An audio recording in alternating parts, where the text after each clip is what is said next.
what questions you should ask a startup that has only a deck and an idea.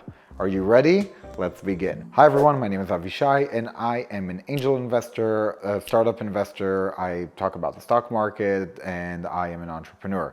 And today I'm going to be talking to you about how to conduct due diligence when you are talking to a startup that just has an idea and a deck. Now, when you're going to conduct this due diligence, no matter how much information you're going to have, remember that investing in startups at this early stage, before there's anything at all, is a hunch-based process. You're going to gather a lot of facts, but in the end of the day, your gut is going to lead you to the decision of you are going to invest or not to invest. Now, when you're starting the due diligence, the first thing you want to do is to start researching and doing homework on the industry of the startup. Make sure that you gather as much information as possible, not directly from the founder talking to you. Yes, you want the founders to know a lot about their industry, but you do not want them to be the people feeding you the information that you're going to base your decision on. Do your own homework and have them bring their homework and see if that matches.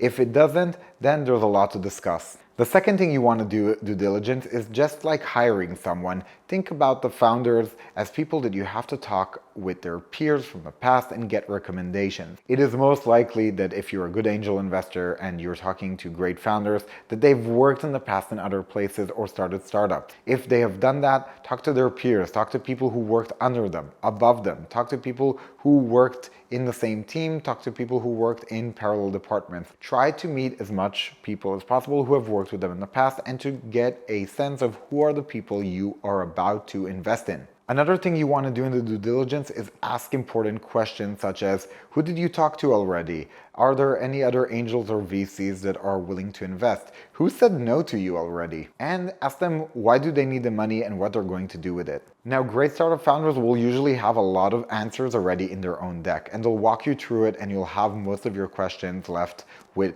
answers. But if you are left with a lot of unanswered questions and they go through the deck and you're still confused, this is time to really consider if you should give just like your feedback about if you're willing to invest or not, or you should give feedback to the founders as founders and say to them, look, there's a lot of questions that were unanswered in the deck, and I think you should actually work on this, this, and this, and come back to me with more answers, and maybe even represent again in the near future. Now, if there's one question I want you to remember in the due diligence process is to ask the startup founder straight up.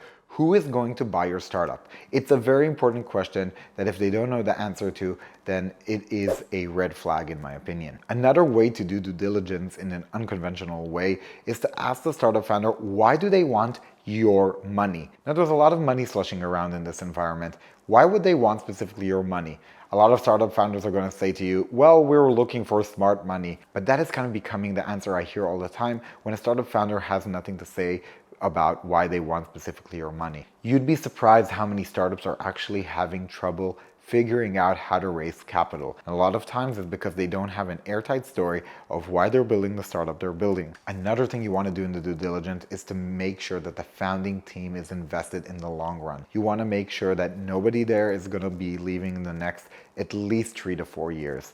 You want people with reverse vestings, and you want to make sure that the founding team also works well together. Try to connect the dots if they know each other from before, if there's any chemistry between them. If it's just a group of sporadic people who just met up with and liked each other's ideas and mishmashed into something, that's usually a red flag that you want to stay away from. But if it's 2 people or 3 people who actually worked together in the past or worked in the same industry and taught about something, that is usually a good sign of a founding team that is going to mesh well together. But again, there's no guarantees, and in such early stages, anything can happen down the line. Now, even though it might be more a blessing than a problem, but you want to make sure at the due diligence stage that the startup you're investing in already has a data room in place in order to have already everything organized if the startup succeeds to reach a round after the round you're investing in. And the reason I'm saying this is because you don't want to just think about a startup in terms of the round you're getting into on the ground floor. You want to be sure that the people you're working with are organized.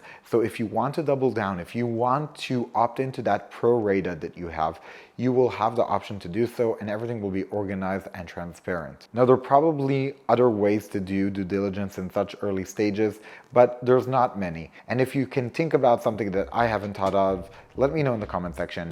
And if you found this video useful, this is the time to hit that like button.